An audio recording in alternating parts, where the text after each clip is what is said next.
Deus é a própria vida de tudo o que é, de tudo o que existe. Deus nos dá o pão diário. Deus providenciou a abundância infinita. O gado em 1000 colinas está lá. Os campos estão maduros para a colheita. O sol, a lua e as estrelas testemunham a glória de Deus. A terra nos mostra suas obras. Tudo testemunha a presença de Deus, suprindo-nos, abençoando-nos. Nesta era de automóveis e aviões mais rápidos, torna-se realmente necessário lembrar conscientemente de que a graça de Deus está comigo no carro, na estrada, no ar ou no mar. Porque o lugar onde eu estou é solo sagrado. Por quê? Porque onde eu estou, Deus está. A onipresença me garante que não posso andar fora do reino de Deus. Enquanto permanecer na palavra de Deus e deixar que a palavra de Deus habite em mim. Nas empresas existem problemas de negócios e, em nossa vida humana, esses problemas de trabalho podem ser muito graves. Existe até uma nova doença chamada doença profissional, mas esses problemas não se aproximam da morada do indivíduo que se lembra. Ele realiza o que me é dado a fazer. Aquele que está dentro de mim é maior do que qualquer problema que eu possa enfrentar. Eu não estou sozinho. Se ando pelas águas, Deus está comigo. Se atravesso as chamas, Deus está comigo. Não há lugar onde eu possa estar que Deus não esteja presente. Enquanto eu estiver onde Deus está, na palavra de Deus e essa palavra em mim. Enquanto eu permanecer nela e ela permanecer conscientemente em mim, como posso sair da graça de Deus? O meio-dia traz outra oportunidade de gratidão.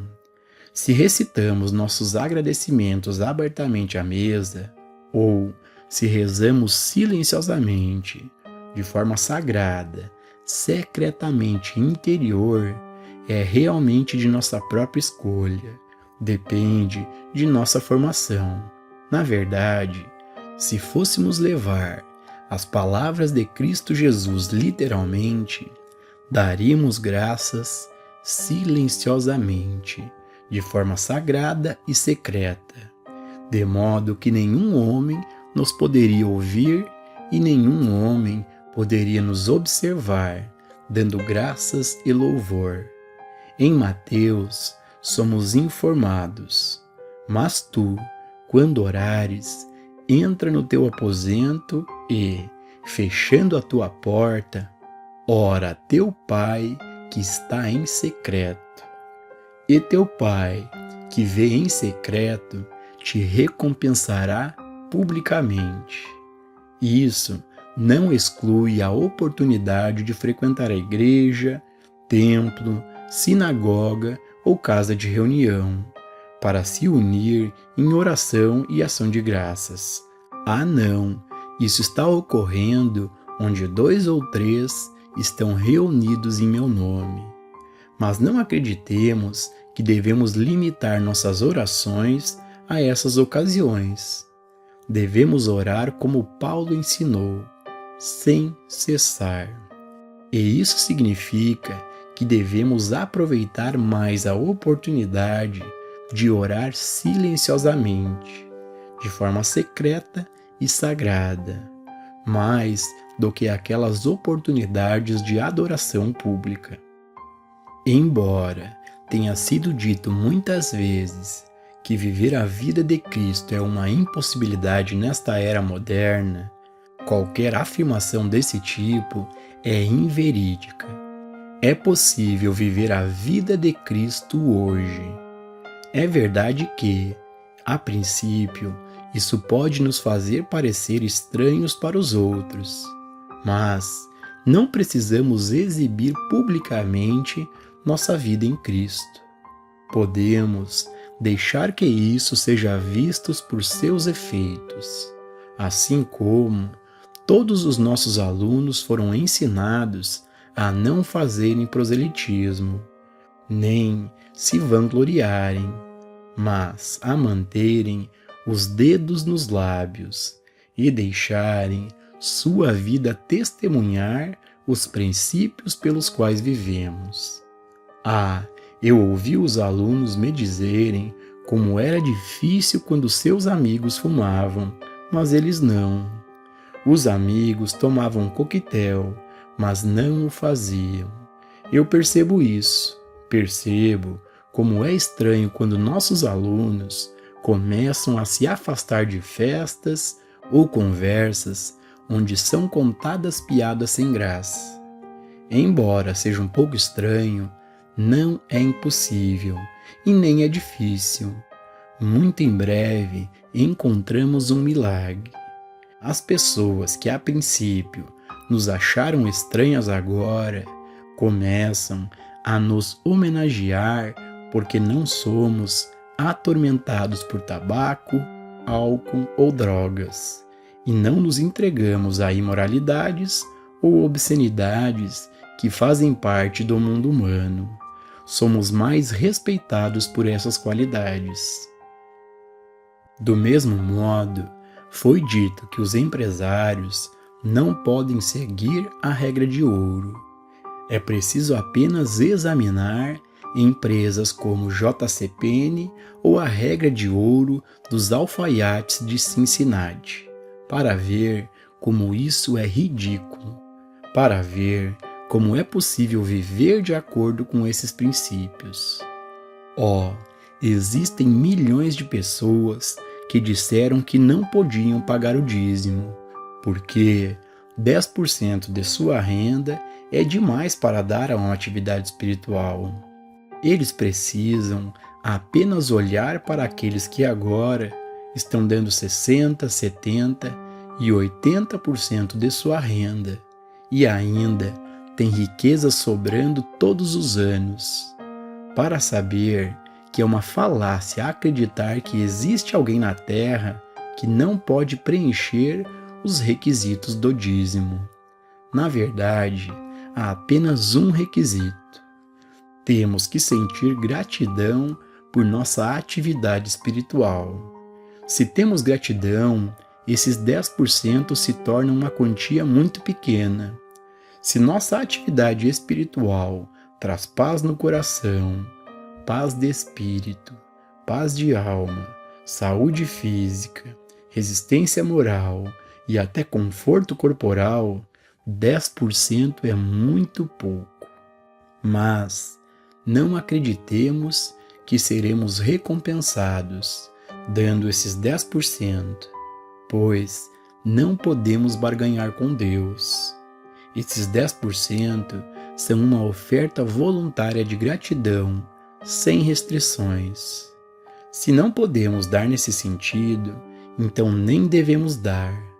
Devemos reduzi-lo para 5%, 4%, 3% ou 2%, até que comece a fluir como gratidão. Então descobrimos que a gratidão é uma qualidade de amor e o amor é de Deus. No momento em que a gratidão está fluindo, Deus está fluindo, o amor está fluindo e todas as rodas da vida estão girando suavemente. Você deve ver que, se o Senhor não edificar a casa, em vão trabalham os que a edificam. Esta declaração não deve ser usada como um clichê ou uma afirmação.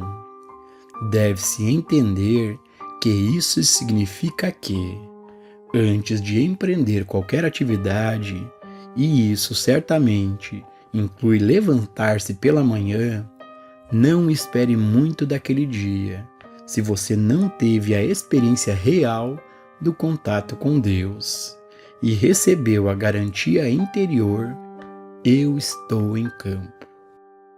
A experiência de Deus não é mental, nem intelectual. Tudo o que sabemos mental ou intelectualmente é apenas um passo que leva à experiência do contato com Deus, ou à percepção e realização de Deus. Seja qual for a palavra que você deseja usar para a experiência real de estar na presença de Deus. Veja bem, a oração, em seu verdadeiro sentido, é uma comunhão com Deus. Não é implorar ou suplicar a Deus. Não é pedir a Deus. É uma comunhão com Deus. Embora, no início da comunhão, podemos achar necessário ensaiar mentalmente, lembrar conscientemente algumas dessas passagens das Escrituras que nos ajudam a trazer concentração à mente para acalmá-la. A comunhão com Deus só pode ser experimentada no silêncio. Quando esse silêncio desce sobre nós, a experiência de oração ou comunhão começa com aquilo que sentimos, o que pode ser melhor expresso com as palavras: fala, Senhor, que teu servo escuta. Estou ouvindo essa voz mansa e delicada. Então, com um coração receptivo e com uma mente quieta, ficamos quietos. 1 minuto, 2 minutos, talvez 3, e finalmente chega aquele sentimento interior de paz ou libertação. Frequentemente, a própria voz é ouvida com mensagens específicas. Na maioria das vezes, não é uma voz, mas uma consciência, um sentimento, uma presença interior, uma presença gentil, uma influência repousante ou pacífica. Às vezes, é um alívio, como se de repente um peso saísse de nossos ombros e então sabemos que estamos na presença de Deus, e essa presença nos procede para endireitar os caminhos tortos. Essa presença está conosco e realiza o que nos é dado a fazer. Agora podemos dizer: a casa será construída, a vigilância acontecerá, pois Deus está em campo. Orar sem cessar, essa é a substância da vida espiritual ou mística, e significa que em todas as ocasiões do dia e da noite nos permitirmos ter pensamentos conscientes de Deus. Isso significa que, independente do que estamos fazendo, há uma área de consciência sempre viva e alerta, na qual somos receptivos a qualquer pensamento de Deus que possa surgir a qualquer hora do dia ou da noite. Realmente significa que, ao nos recolhermos à noite, não ousamos adormecer sem perceber conscientemente: meu Pai trabalha mesmo quando estou dormindo. Sou receptivo e responsivo ao impulso divino, mesmo enquanto estou dormindo. Nunca estou tão profundamente adormecido que não possa ser despertado rapidamente pelo Espírito, se ele tiver uma mensagem para mim, uma direção, uma proteção. Alguns pensam que, para viver uma vida espiritual, é necessário deixar o mundo e entrar em um ashram, convento ou mosteiro.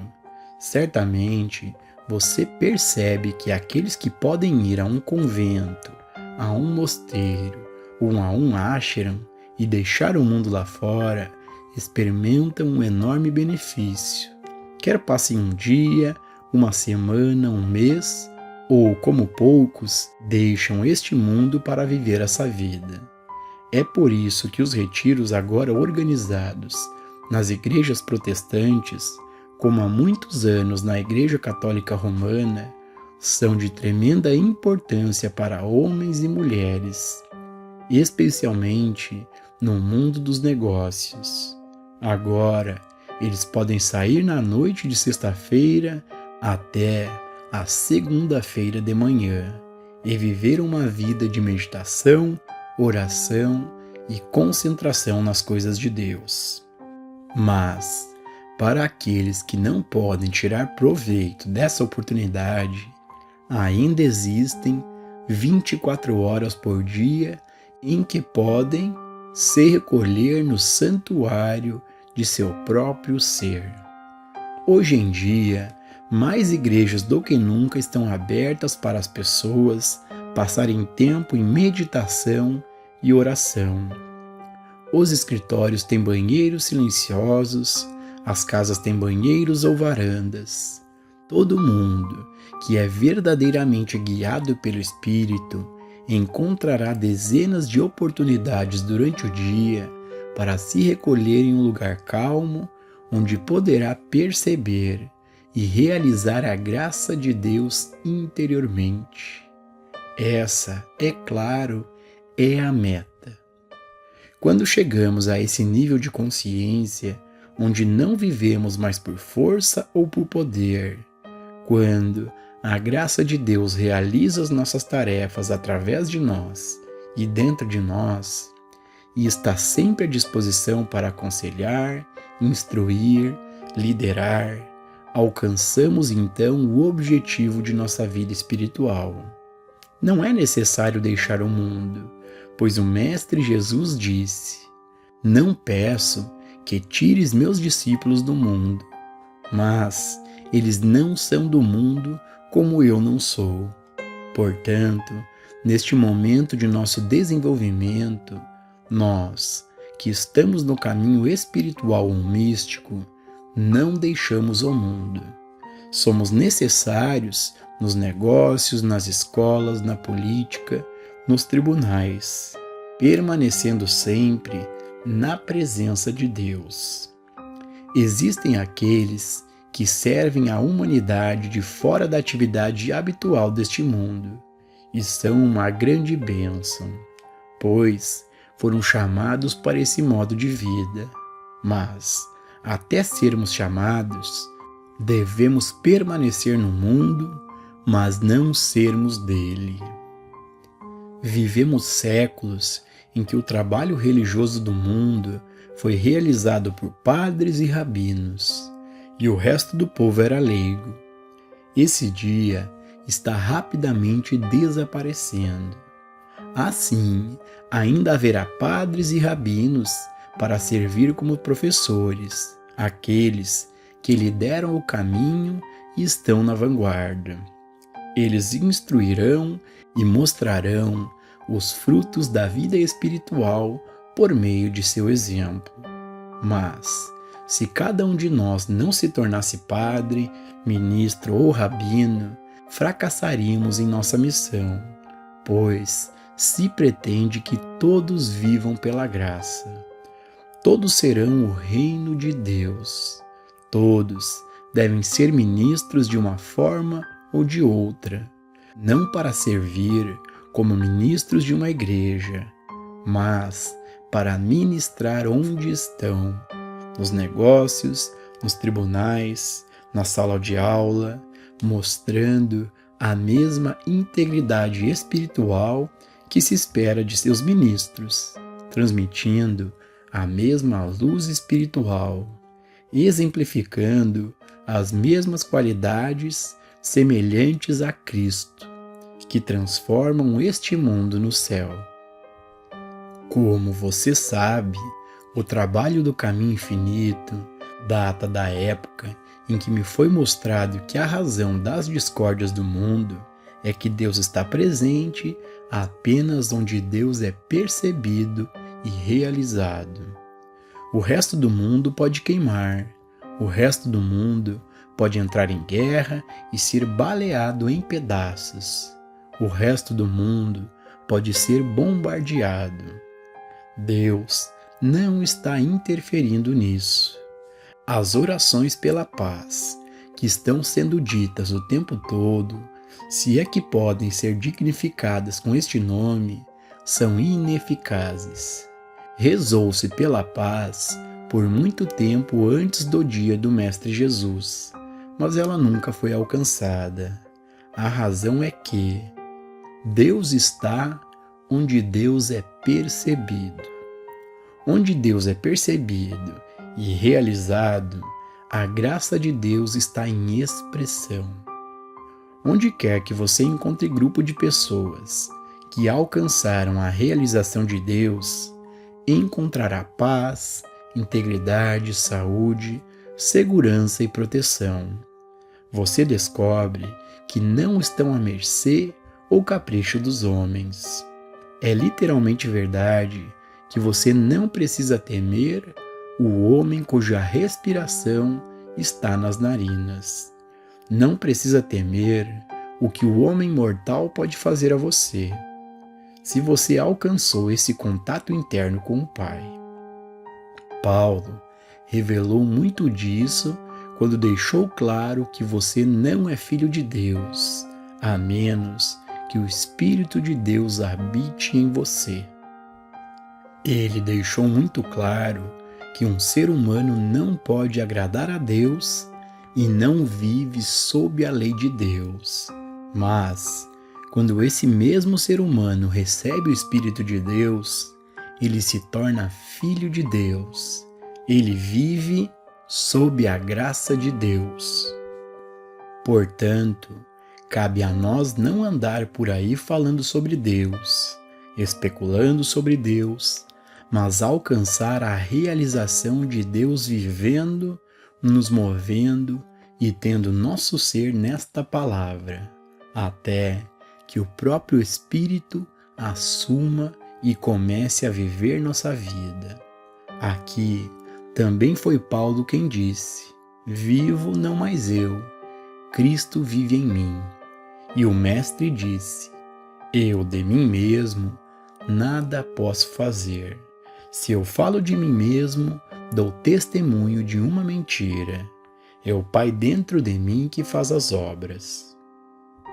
Assim, devemos permanecer nesta palavra e deixar que esta palavra permaneça em nós, até que o Pai dentro de nós não seja mais uma citação ou declaração, mas uma experiência.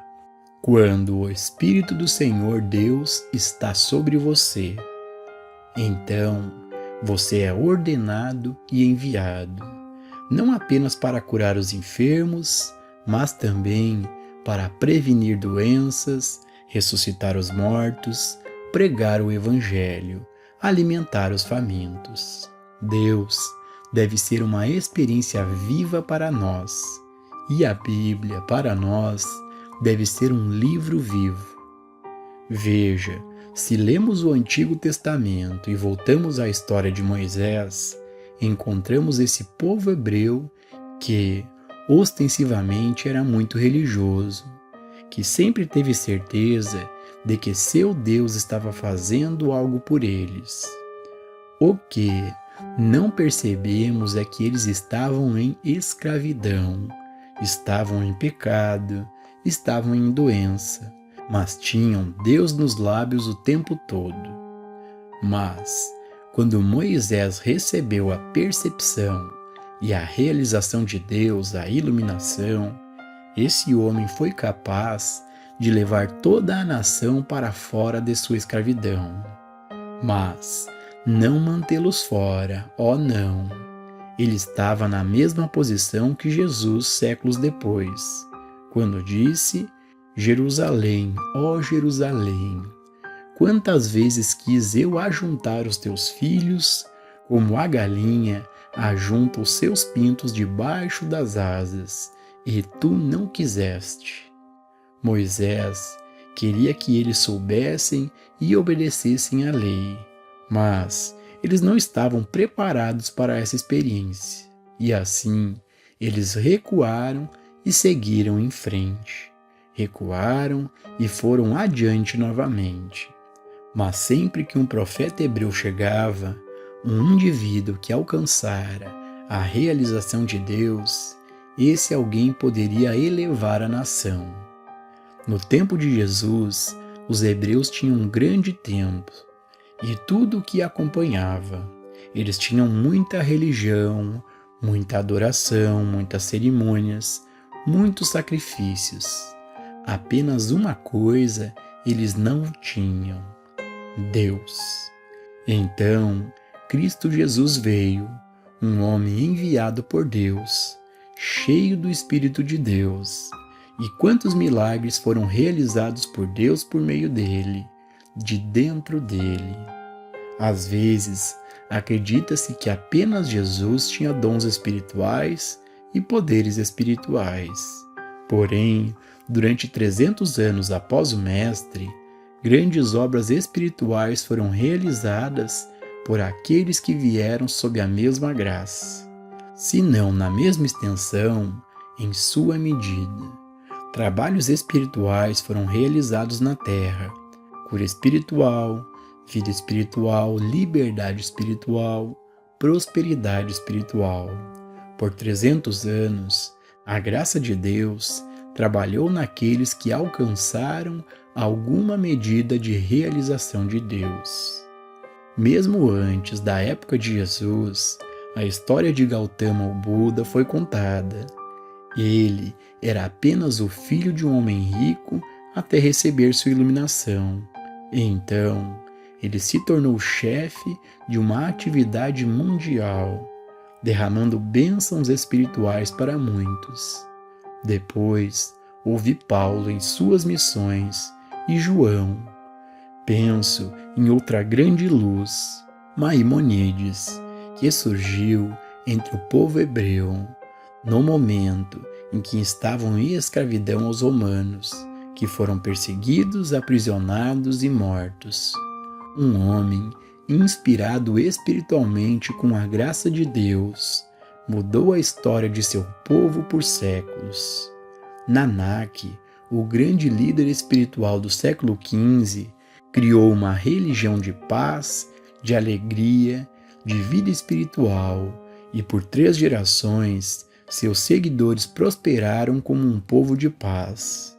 Somente quando violaram seus ensinamentos por não acumularem dinheiro, somente quando violaram e acumularam grande riqueza, é que eles também tiveram que criar exércitos para protegê-la. Então, aqueles que foram educados no mesmo ensinamento de Jesus Cristo para não resistir ao mal, tornaram os Sikhs, a raça guerreira da Índia. Foi meu privilégio e prazer viajar pelo mundo conhecendo algumas das grandes luzes e místicos espirituais, algumas que são conhecidas e outras que nunca serão conhecidas publicamente. Sempre é a mesma experiência. Tendo atingido a graça de Deus, eles são os líderes dos grupos de seguidores dedicados que os cercam.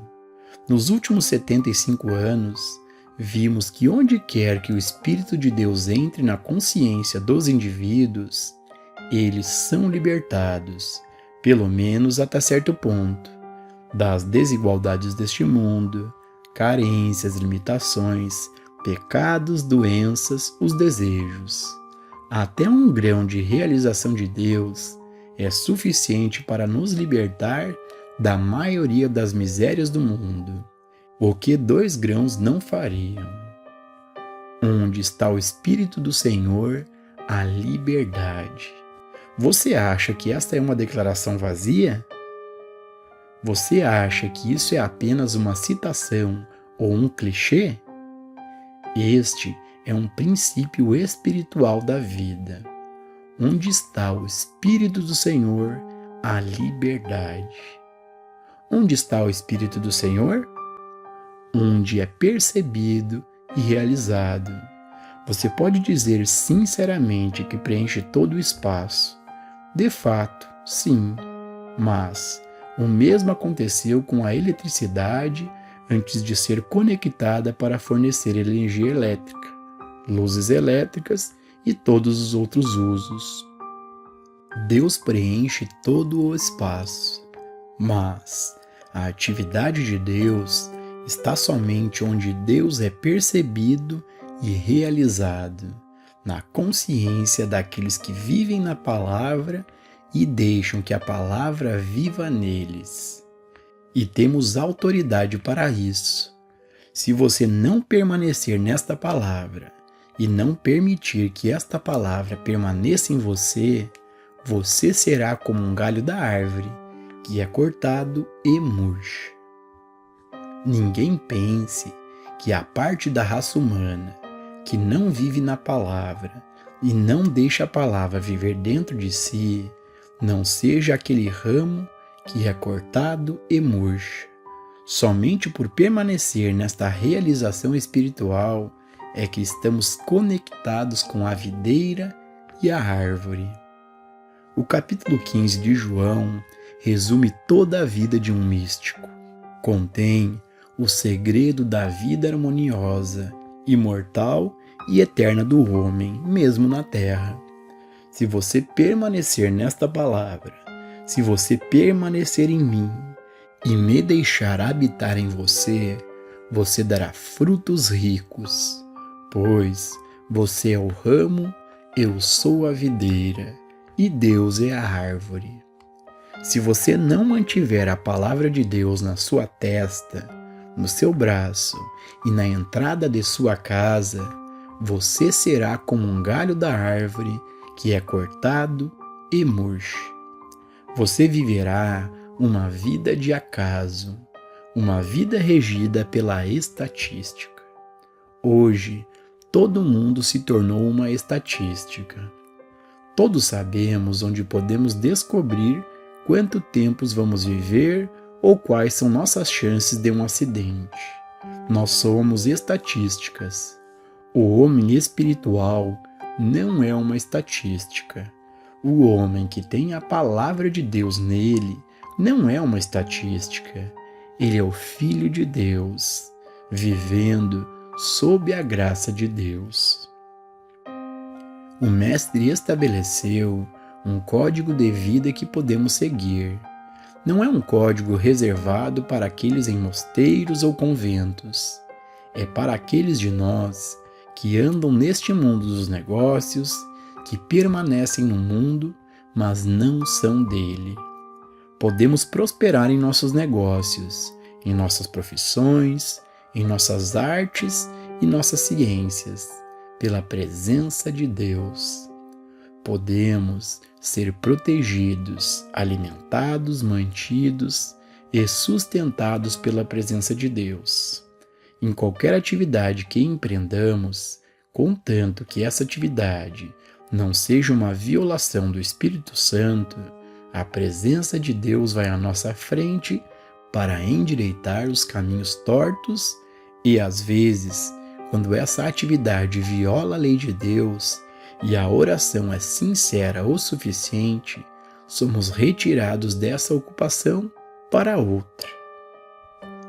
Eu tive que conhecer isso uma vez que um homem veio ao meu escritório e disse: "Preciso de ajuda desesperadamente, mas sei que não consigo.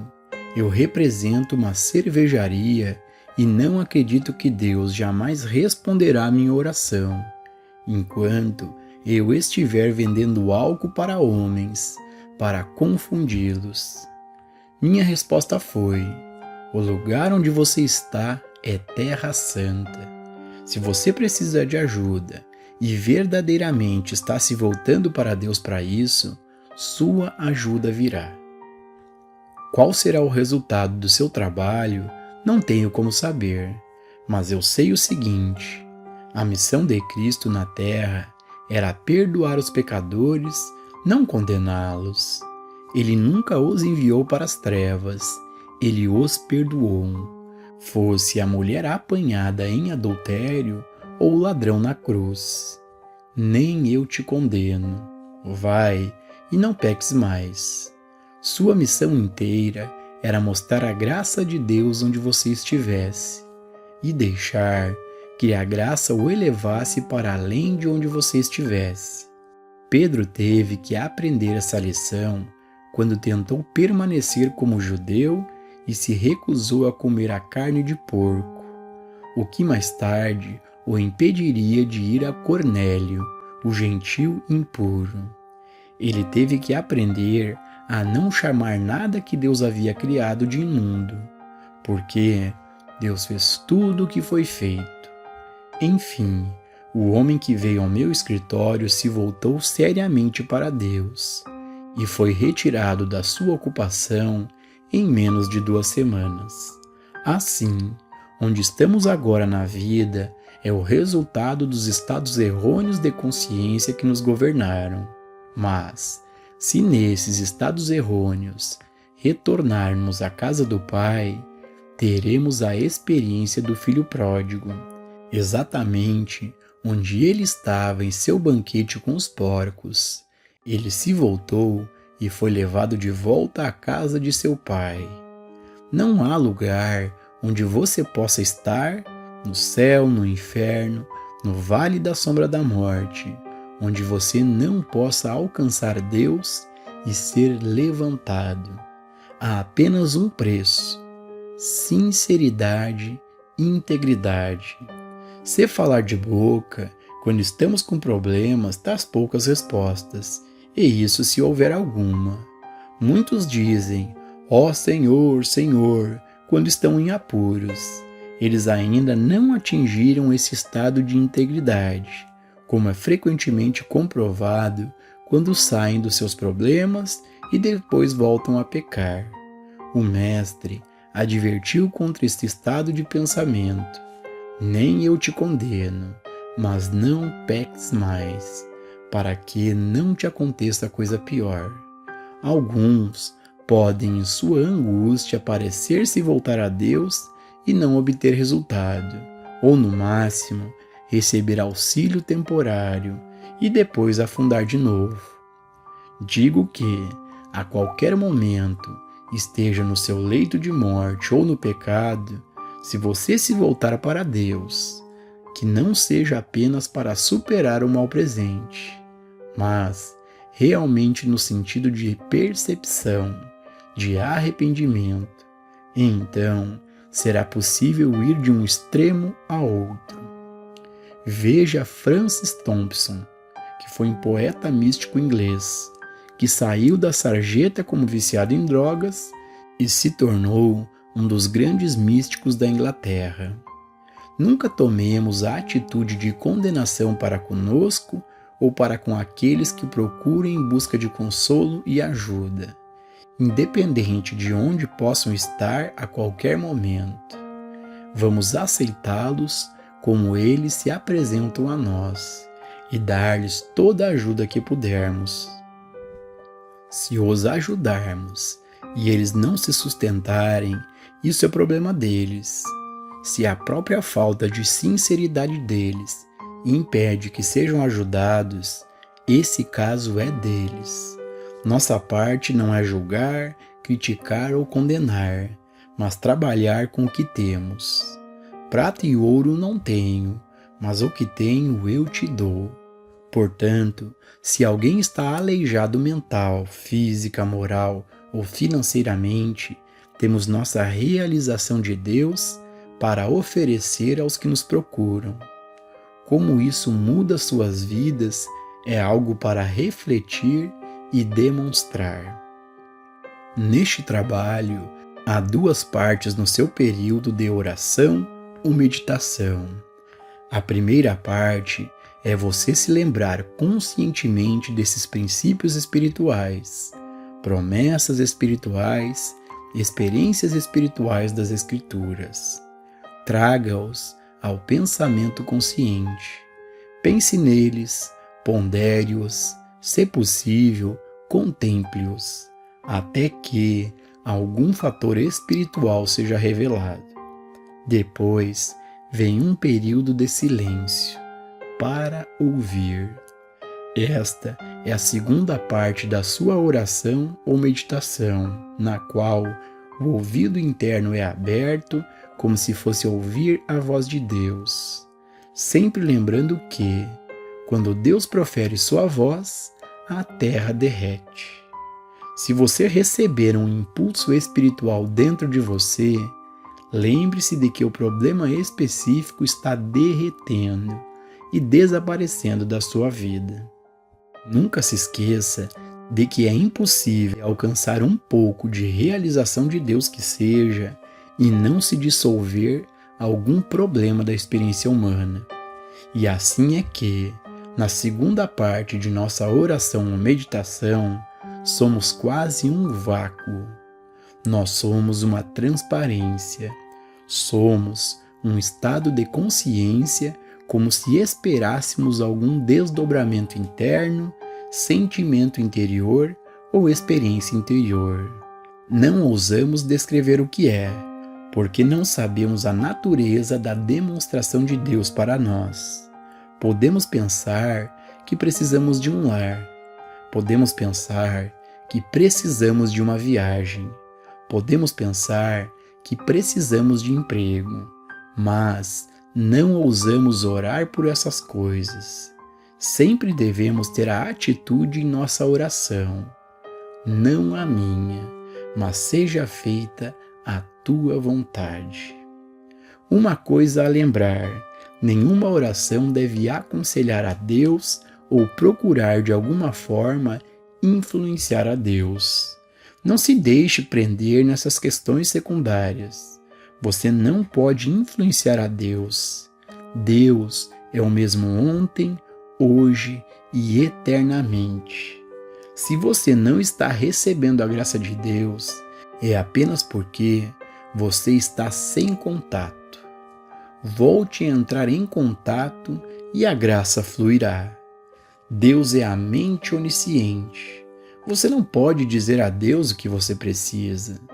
Você não deve se atrever a pedir pão, moradia, roupas, emprego ou saúde.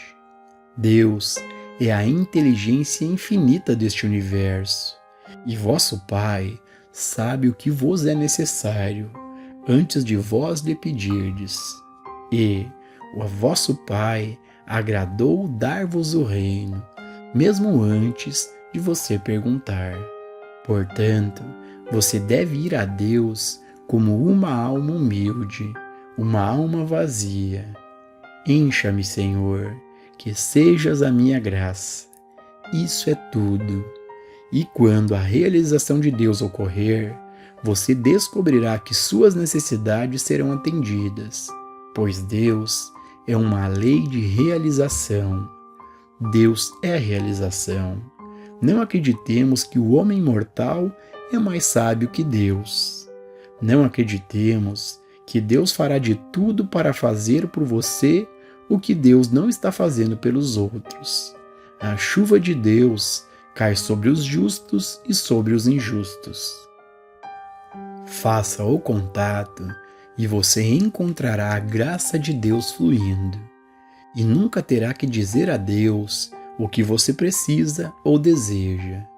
Você nunca terá que tentar influenciar Deus em seu nome ou no nome de outrem. Se você se abrir para que Deus preencha sua consciência, Deus preencherá a necessidade de todos os que foram atraídos para a sua consciência. E talvez você nunca saiba de que maneira ou em que grau. Não é da sua conta saber como Deus abençoa, a quem Ele abençoa e até que ponto. Quando Jesus estava curando multidões, tenho certeza de que Ele não se preocupou se Jones, Brown ou Smith foram curados. Sua parte é ser uma transparência para Deus. Descansar em sua palavra, permanecer nela e deixá-la permanecer em você.